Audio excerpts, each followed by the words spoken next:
while waiting for the next beer, I guess, still, it's worth mentioning that there was, speaking of controversy, a little bit of controversy on the internet somewhat recently, which we were all having a lot of amusement over. Somebody tasting the most recent Rosé de Gambrinus, which is the Cantillon Framboise, had said that it was amazingly sweet, rather like a Timmermans. And if you know Timmermans, you know what I mean. But another producer of Lambic, and Jean, we sent the information to Jean. The same person taste after the Rosé de Gambrinus 2009, a Rosé de Gambrinus 96. And so somebody was out on the internet saying, this isn't real sour beer anymore, it's not the real thing. And they said, just to make sure I was right, I went and I tried an old Cantillon from 1996. And anybody who knows fruit lambic knows that, actually, as Frank was saying, that as it re-ferments, you're going to lose fruit, you're going to lose the color, it's going to turn brown. Especially for the raspberry, probably. Yeah. So somebody was out there saying, hey, this isn't the real Cantillon anymore. It's not incredibly sour. But we are also working, like I think all the brewers today, but it's new for Cantillon, we are also working with frozen fruits. Some years ago, we worked only with fresh fruit, so we receive all the volume of fruits, cherry or raspberry, during the summer.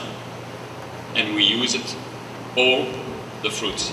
We began the bottling in September, after two months and a half, contact between beer and fruits, but some of the fruits stay in the wooden cask during 7 or 8 months. And naturally, when we bottle a fruit beer after 2 months or after 8 months, the beer is totally different. Now we are working with frozen fruits, so we receive the fruits 2, 3 or 4 times during the year, and we can bottle always the same type of beer. So only with more fruity, more taste, more fruit flavors. For the people who want more lambic flavors, they have to wait some months, and naturally the lambic will come back.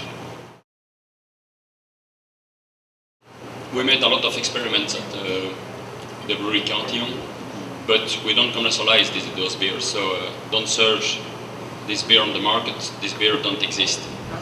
You have there a world premiere, and it's not the first one. It's the first one, it's not the last one. So, why we made those experiments? Because the lambic is alive. It's probably, it's not because I produce it, but the lambic is probably the most wonderful beer in the world. We never produce exactly the same beer. We never know, Armand said it, what it will happen when we made the bottling.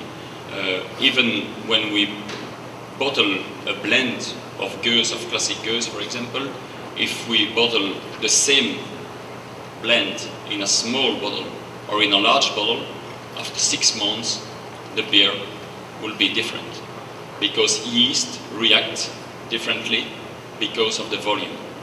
And it's why each year I made some experiment myself with friends, and this beer here is a Druiven lambic, so it's a grape lambic. It's not a Vigneron, it's not a Saint Lambic.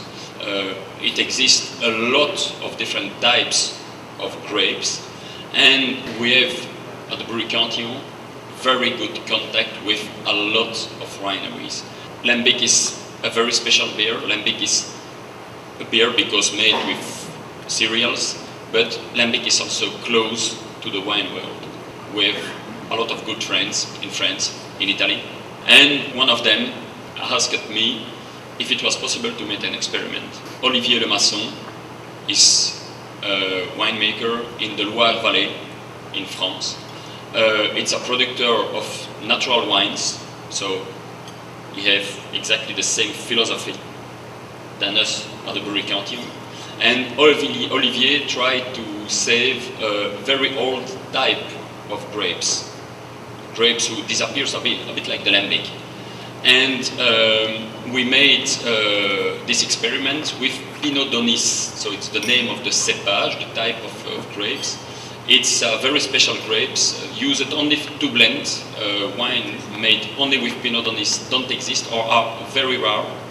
And it's a grape who gives some spicy notes, some pepper notes. And the goal was to try it, to see if we found back those specific notes in the beer. Enjoy.